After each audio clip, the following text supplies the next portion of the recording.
ఈ డయాబెటిక్స్‌లో పురుషాంగ స్తంభన లోపాల గురించి చాలా చర్చించాము, మాట్లాడుకున్నాము. అయినా స్టిల్ చాలా డౌట్స్ ఉంటాయి. దీని గురించి మాట్లాడుకుందాం.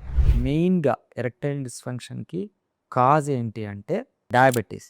డయాబెటిస్ 2లో ఏమవుతుందంటే శరీరంలోని ప్రతి భాగానికి రక్త ప్రసరణ ఏదైతే ఉందో అది ఇబ్బందవుతుంది. అది డయాబెటిస్ వల్ల కావచ్చు, హైపర్ కొలెస్ట్రీమియా కావచ్చు, ఈవెన్ థైరాయిడ్ లక్షణాలు కావచ్చు, హైపర్ టెన్షన్ వాటికి వాడే మందుల వల్ల కావచ్చు. కానీ మోస్ట్ ఆఫ్ ద క్లయింట్స్ డయాబెటిస్‌తో షుగర్ వ్యాధితో బాధపడుతుంటారు. వీళ్ళకి ఒక 60% మందిలో ఈ పురుషాంగ స్తంభన లోపాలు ఉంటాయి. అంటే 100 మంది డయాబెటిక్ పేషెంట్స్ ఉంటే అందులో 60% మంది ఈ పురుషాంగ స్తంభన లోపాలతో ఇబ్బంది పడుతూ ఉంటారు. సో వీళ్ళకి ఆల్రెడీ వాళ్ళు టాబ్లెట్స్ వాడుతుంటారు. మళ్ళీ మనం మెడికేషన్స్ పెట్టి వాళ్ళ పురుషాంగ స్తంభన లోపాలని కరెక్ట్ చేయటం కన్నా మనము ఈ షాక్ వేవ్ థెరపీ అంటాం. షాక్ వేవ్ థెరపీ ఏం చేస్తుంది అంటే అంగంలోని రక్త ప్రసరణను సరిచేసి బ్లడ్ సర్క్యులేషన్‌ని ఇంప్రవైజ్ చేస్తుంది. దాని ద్వారా వీళ్ళకి సింపుల్‌గా అంటే ఎటువంటి సైడ్ ఎఫెక్ట్స్ లేకుండా వాళ్ళ పురుషాంగ స్తంభన లోపాలని కరెక్ట్ చేస్తాం. సో ఎప్పుడైతే వాళ్ళ కోరికకి తగ్గట్టు అంగం గట్టిపడుతుందో